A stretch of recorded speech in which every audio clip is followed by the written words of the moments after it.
నా యూట్యూబ్ ఛానల్ను వీక్షిస్తున్న ప్రేక్షకులందరికీ నమస్తే అండి. మనం ఈరోజు తమిళనాడులోని కంచీపురంలో గల ఏకాంబరేశ్వర దేవాలయంలో ఉన్నామండి. ఇది శివాలయం. కంచిలో ఉన్న పంచభూత క్షేత్రాలలో ఇది ఒకటి. ఈ దేవాలయాన్ని పల్లవులు, చోళరాజులు సుమారు 9వ శతాబ్దంలో నిర్మించారు. ఇక్కడ శివుడు ఏకాంబరనాథర్గా కొలవబడతాడు. ఈ దేవాలయంలో ఉన్న లింగాన్ని పృథ్వీలింగంగా అభివర్ణిస్తారు. ఇది ఈ దేవాలయం యొక్క గాలిగోపురం అండి. ఇది 59 మీటర్ల ఎత్తులో ఉంటుంది. అంటే సుమారు 192 అడుగుల ఎత్తులో ఉంటుంది. పార్వతీదేవిని ఎలవరకు జలిగా ఇక్కడ కొలుస్తూ ఉంటారు.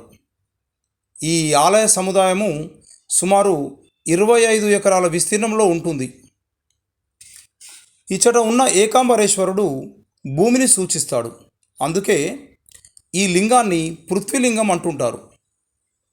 ఈ ఆలయంలో 4 వైపులా 4 గాలిగోపురాలు ఉంటాయి. ఒక్కో గాలిగోపురం ఎత్తు 59 మీటర్లు ఉంటుంది.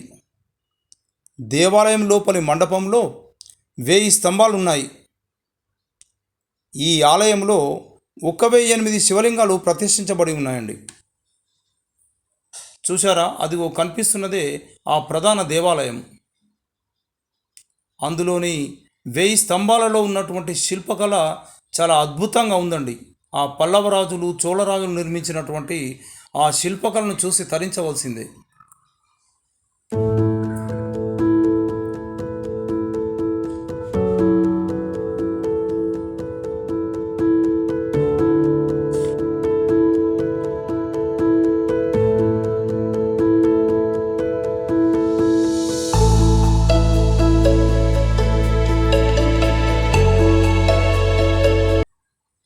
చూశారా, ఆనాటి చోళరాజులు, పల్లవరాజులు నిర్మించినటువంటి స్తంభాలండి.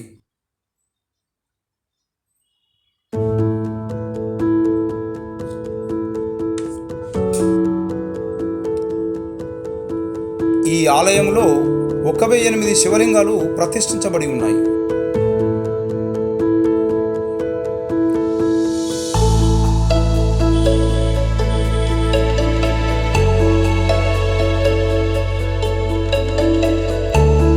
చూశారా, ఆ స్తంభాలు ఎంత అద్భుతంగా ఉన్నాయి.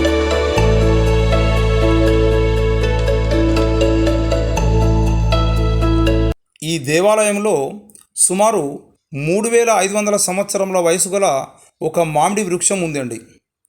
ఈ వృక్షానికి 4 కొమ్మలు 4 రకాల రుచిగల పళ్ళను కాస్తూ ఉంటాయి.